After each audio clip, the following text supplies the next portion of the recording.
Dina Temple-Raston has been covering this story for NPR. Also with us, Philip Mudd, who had an extensive career in the CIA, including as Deputy Director of the Counter-Terrorist Center, and later he was with the FBI. He's now a private security consultant. Dina, I'll start with you. Do we know at this point whether this double agent was somehow inserted into al-Qaeda in Yemen, or was he already inside and somehow turned? Well, my understanding is what happened is very much like using what al-Qaeda in the Arabian Peninsula's strategy was against the United States with the Christmas Day bomber in 2009, against the U.S., using it against al-Qaeda in the Arabian Peninsula. Specifically, what they did is they found someone who went to the group and said, I want to be a suicide bomber, and I've got a visa to the United States. Will you help me martyr myself? And essentially, the group jumped at the chance. One of the few things that al-Qaeda in the Arabian Peninsula can't seem to overcome is that it just doesn't have members who have the ability to travel very freely.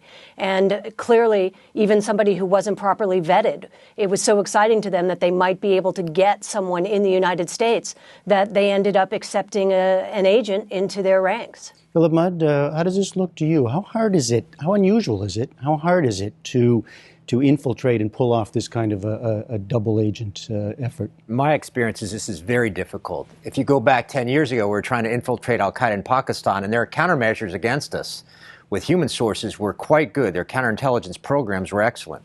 Here you're dealing, though, with an al-Qaeda organization on the periphery. I suspect it might be a bit easier. But remember, they've suffered over the past weeks and months by drone strikes, some of which I'm guessing have been caused by human sources who have penetrated the organization. So they're looking around for people like this. It's quite difficult to get people like this in. When you say it might be easier in this case, it because of the connection with Saudi Arabia, why would it be easier in Yemen? I think there are a couple of reasons it might be. The first is you're talking about an organization in Yemen that doesn't have the operational experience of the al-Qaeda core guys in a place like Pakistan or Afghanistan. The second is we have two states here, Saudi Arabia and Yemen, but there are tribal connections across the border, very close family ties, so that might offer an opportunity for someone to be coming from up north in Saudi Arabia and joining these groups in the amorphous tribal areas of Yemen. So, Dina, in this case, how much it required close coordination between Saudi and American intelligence, I guess, right? Do we know what the roles of the two countries were in this? Well, our understanding is, in fact, that the CIA was not in control of this plot, but another foreign intelligence agency was. And they were the ones who relayed everything to the CIA. The CIA knew what was going on, apparently, but they weren't sort of directing the plot itself. And I think that's important to realize that there was that once remove. And Dina, just to stay with you on this question of the drone strike, I guess we also learned that this double agent, in fact, did help direct a drone strike. Yes, I mean, what's interesting is that the man who gave him his marching orders, the one who told him to go, who gave him the bomb, essentially, and told him to go on this mission, was this man named Fahd al-Quzo. Fahd al-Quzo was the chief external operations guy for AQAP. He basically replaced radical Imam Anwar al-Awlaki as the guy who was going to concentrate on the West.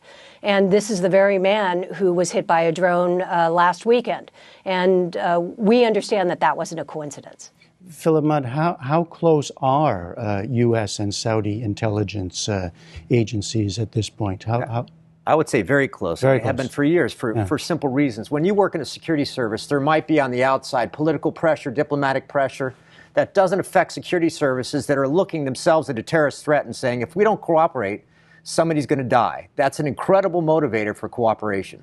Is the assumption now that whoever this person was, the double agent, and of course there'd be family members, somehow he and they must be in some sort of secure situation? I think that's a safe assumption. Remember, we got a long history doing this. If you go back to the Soviet Union, you had people working full-time to bring in double agents from Russia into this country. The same kinds of people will be looking at this man and his family and not only giving him money and a home, but giving him a life. He's got to rebuild an entire life after this incident. Dina, what are people in the intelligence field telling you about the possible impact of this on al-Qaeda in Yemen and our future ability to thwart them in other possible attempts?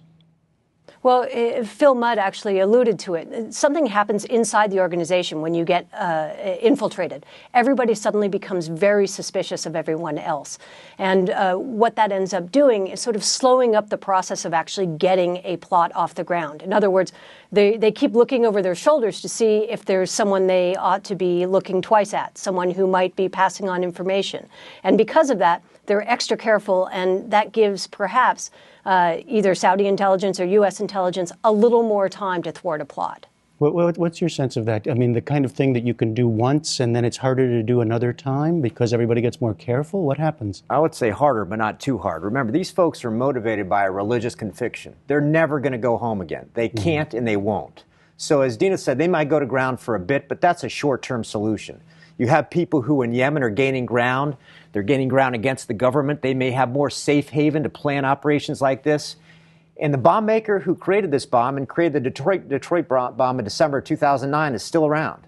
So they might disappear for a few days, a few weeks, a month or two, but guaranteed they will come back again. And what's your sense of this question I raised in the setup about it becoming public in a sort of unusual way, I guess, leaking the story? Does that have implications? Is that something people are worried or talking about? Potentially, and they should. Having sat on these on the inside, you can guarantee when you're watching one of these that it will become public one day. The plot's going to be public, the plotter and the penetration will become public. The question I would have is whether this was leaked so soon that we lost any potential to find the bomb maker. If that was in fact the case, remember, it was this plotter, the fellow on the inside of the operation who gave us the operational commander who was killed in Yemen on Sunday. If he was taken out of the picture so soon that we couldn't find the bomb maker, that's a tragedy. Dina, I see you're nodding. Briefly, that sounds right to you? It not only sounds exactly right, but also the longer that this bomb maker, al-Asiri, is in AQAP, the more opportunity he has to train other people to learn how to make bombs as well. All right, Dina Temple-Raston and Philip Mudd, thank you both very much. Thank you. You're very welcome.